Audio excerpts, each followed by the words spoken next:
वज़ीर-ए-आज़म शहबाज शरीफ आज कोयटा का एक रोजा दौरा करेंगे। ज़राए के मुताबिक वज़ीर-ए-आज़म शहबाज शरीफ बलूचिस्तान में अमन व अमान की सूरत हाल पर सूबाई क़यादत के साथ आला सतह इजलास की सदारत करेंगे। वज़ीर-ए-आज़म शहबाज शरीफ कल्लात और हरनाई में दहशतगर्दों के खिलाफ ऑपरेशन में जख्मी होने वाले जवानों की अयादत भी करेंगे। वज़ीर-ए-आज़म शहबाज शरीफ बलूचिस्तान में अमन व अमान की सूरत हाल पर सूबाई क़यादत के साथ आला सतह इजलास की सदारत करेंगे। वज़ीर-ए-आज़म शहबाज शरीफ कल्लात और हरनाई में दहशतगर्दों के खिलाफ ऑपरेशन में जख्मी होने वाले जवानों की अयादत भी करेंगे।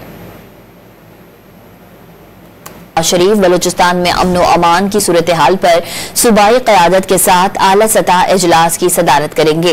वज़ीर-ए-आज़म शहबाज शरीफ कल्लात और हरनाई में दहशतगर्दों के खिलाफ ऑपरेशन में जख्मी होने वाले जवानों की अयादत भी करेंगे।